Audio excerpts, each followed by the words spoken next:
This is Father Andrew Ritchie, and you're listening to Catholic Inspiration, a podcast from my website at studyprayserve.com.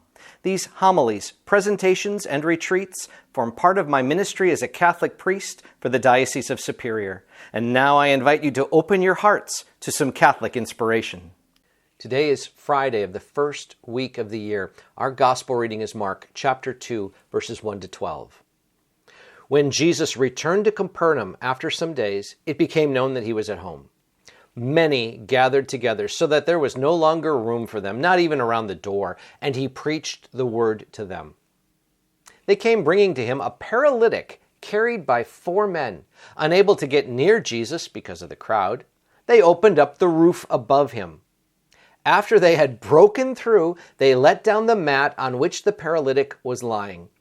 When Jesus saw their faith, he said to him, "Child, your sins are forgiven." Now, some of the scribes were sitting there asking themselves, "Why does this man speak that way? He's blaspheming. Who but God alone can forgive sins?" Jesus immediately knew in his mind what they were thinking to themselves. So he said, "Why are you thinking such things in your hearts? Which is easier, to say to the paralytic, 'Your sins are forgiven,' or to say, 'Rise, pick up your mat and walk'? But that you may know that the Son of Man has authority to forgive sins on earth," he said to the paralytic, "I say to you, rise, pick up your mat and go home." He rose, picked up his mat at once, and went away in the sight of everyone. They were all astounded and glorified God, saying, "We have never seen anything like this." I look at this passage and I see really 2 sides of an equation. The human side, the people bringing this paralytic man on a stretcher, and what this reveals about Jesus. You know, you look at the Lord here. Again, his authority is being revealed. His power, who he is. Not only can he heal, he can forgive sins. And the scribes get this right. Who can do this but God alone? And the answer is Jesus is God. Here it's being revealed by what he's doing. Now, what's easier, to say to the guy, "Your sins are forgiven," or "Rise, pick up your mat and walk"? Fine. Get up and go. Your sins are forgiven. This awareness then that Jesus is Lord, that's one side of the equation. But I also want to reflect on this. The faith of the 4 guys who bring this man on a stretcher. He's too weak. He has no ability. He can't do it, so others help him. Other people bring this man to Jesus. And when I mean bring him, I mean they have to hoist him up on the roof, break through the roof, lower him down so that Jesus can touch and heal this guy. They're not going to give up.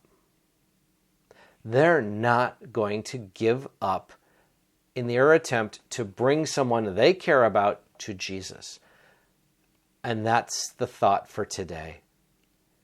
He is the Lord. He is the one who has the authority to forgive sins, to heal. He's God. Will we have the same steadfast conviction, not only to follow him, but to bring others to him, especially those who are vulnerable, who are weak, who are struggling, who can't do it by themselves? Are we convinced in our hearts that we will bring people to Christ? And you think, well, how am I going to do that? I want you to just think about the effort it took, that willingness to not give up, that ongoing compassion that they had. Jesus saw their faith, but he says to the paralytic, I love that, the faith of the friends is now going to be extended to this man who's completely weak and vulnerable.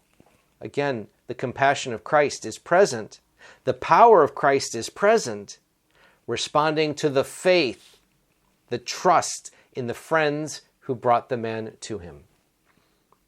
Oh, my dear friends, today, how do we want to bring people to Jesus? Now, think about this first. Our example shows authentically who we are. If we're living the faith, if we're striving to draw near to Christ, that's going to get revealed. And especially when we mess up and make a mistake, if we humbly acknowledge it and seek to reconcile when something's broken, especially because we broke it, people see then that we're genuine. So our example opens this door. But we all have natural opportunities through family, through friendship, and sometimes through chance encounters, where our lived example and our opportunity in a conversation or a moment of service can help bring someone closer to Christ. It also means that sometimes people will just ask us, hey, I'm thinking about going back to church, and maybe we become the ambassador. Maybe we say, well, why don't you come with me to Mass? Why don't you come with me to the Bible study? Why don't you come with me and I'll introduce you to the people who I know can help you take the next step. I might not be that person, but I can be the bridge that links you to the person or the resource that you need to continue to grow closer to Christ. 4 guys didn't give up to bring their friend to Jesus. And their example inspires us today to do the same in the everyday circumstances we find ourselves. May we be open to the opportunity. May our eyes be vigilant in looking for ways in which we can help others to come to know Christ. He is God. He's the Lord. He's the Messiah. And He longs to bring us that reconciliation, healing, and mercy that we need. Our job? To help those around us to encounter Him today. God bless you all.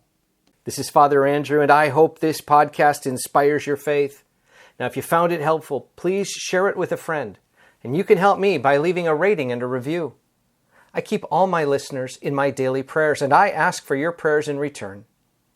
God bless you, my friends.